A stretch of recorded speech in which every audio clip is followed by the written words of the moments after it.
Good morning, everybody. I am Russ. This is Chris. It is Monday. I hope you had a wonderful weekend. What happened to Ebola? Who? Yeah. I don't even know. Didn't that kind of come pretty quick and leave pretty quick? Don't even know, do we have a cure for it? Are we treating? I mean, I was reading a deal and it went. Well, they had a cure for it. It just had to be administered fast. Well, the deal was I saw a thing on Yahoo this morning that went, wonder where Ebola went so fast. And I went, that's a good point.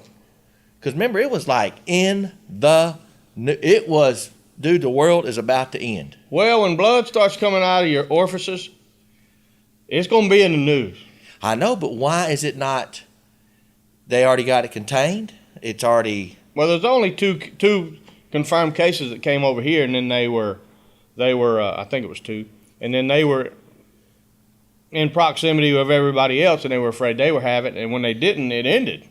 But the discussion kept going back over there. Oh my gosh. Oh, it's still over there. So, but it's been over there for 20 years or something, right? I don't even. It just seemed like it went and gone, kind of fast. And Baylor not making the playoffs will be in the news for us around here longer than Ebola was. I'll totally agree. All right, let's just go to it. I see it as exactly how we already talked about it. We knew if Ohio State won, they're jumping. There ain't no doubt. That's just how it is. The one thing I am upset with is there should only be one champion.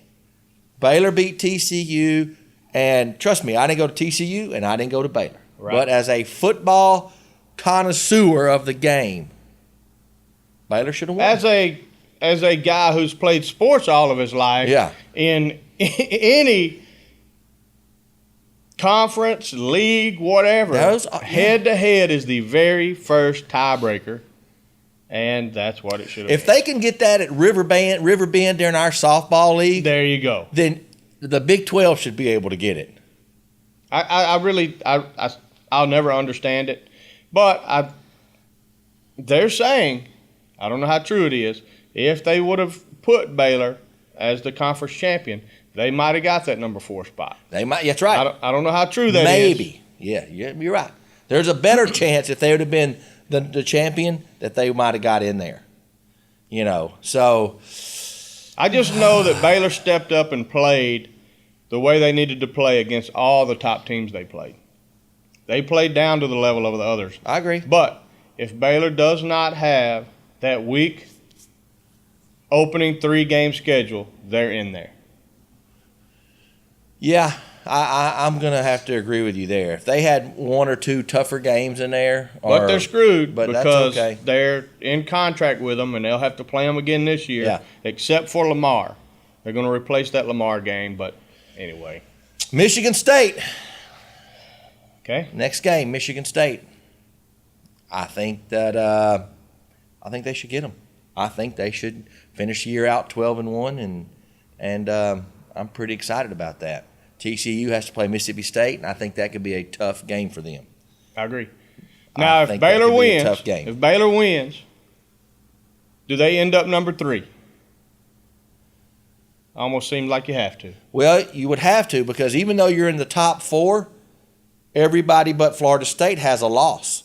So all these teams will have 2 losses. Well, even if Florida State loses, they have 1 loss, and we'll have 1 loss. Right. So whoever loses those 2 semifinal games, do they drop out of the top 4? No, because yeah, I know where you're going. Yeah. But it would suck because Ohio State only has the 1 loss, and yeah, they'd have to. They'd have to at least go to number 4. Because the only team that doesn't have 1 loss is Florida State. So if number 2, Alabama would go to 2. No, you're right. They should go to 3. 2 of them will have 2 losses. Florida State could have 1 loss. And Baylor would have 1. And it would have been the last game. So. Yeah. Good call, man. Way to go there. Saturday Night Live. You watch it? I did not. I did not either. Well, you never did. home. You're working. I did not either. I don't watch it. But Go watch the skit Nicki Minaj does on Kim Kardashian with the deal where she's standing naked up front and her booty out back. Okay. It was on Yahoo. Pretty cute. It was funny. But now there's a rivalry taking place between Booty rivalry between Kim Kardashian and Nicki Minaj. It's about to get ugly. I hate those booty rivalries. It's about to get shaken up in there. But just go watch it. Neither one of us watched it, but Yahoo's saying there's we a would new take rivalry. it from YouTube and put it in this show, but then Nah. YouTube would go, "That's not y'all's," and kick don't it do off. that. Discovery Channel. Guy's gonna get eaten by a snake. He has the suit. They build him a suit. He's gonna be the first person eaten alive.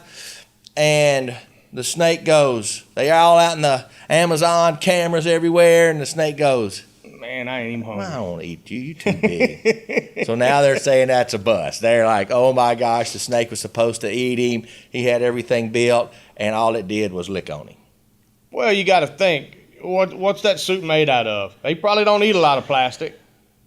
Well, yeah, it was made out of chain mail from shark stuff. It had so much stuff on it. My thing was that snake would have had to eat that much. He probably went, man, I can't get that much in my mouth. I'm not Hogan Russell. Insert joke now. Yes, I'm not even going to do that. I could have, but I did not. Hey, have a great Monday. We got a lot of stuff going on.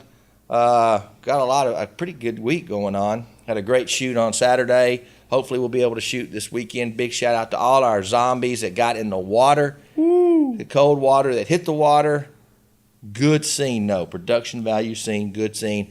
If you haven't seen some of our stuff, go to Red Sea Television, our fan page, and you'll be able to see all some behind-the-scenes photos. You got anything? What's coming up this week? Oh, there's a bunch of stuff coming up. We got comedy with Mario Salazar on Thursday. I'll give you Thursday, Friday, Saturday. Okay. Friday, one of my favorite bands out of Austin, the Heebie Jeebies, and then Johnny Joe Romo's rounding it out. And then there's a birthday party up here. We'll probably have a little cowboy watch party. I know there's some cooking and stuff going on. So there's 4 full days, not counting Monday, Tuesday, Wednesday of the winter happy hour specials, which Oh my gosh! dang that's near right. giving away. And this is Monday. A big man, my main man, his boys leaving today, headed to the Air Force. Air Force. He may have already left by the time you watch it. Special Ops Air Force. We are excited for him. He will be back in 8 months. I'm pretty dang excited. I sent him a text. I'm pretty dang excited. Have a wonderful day, man. Until tomorrow, I am Russ. This is Chris. We are out of here.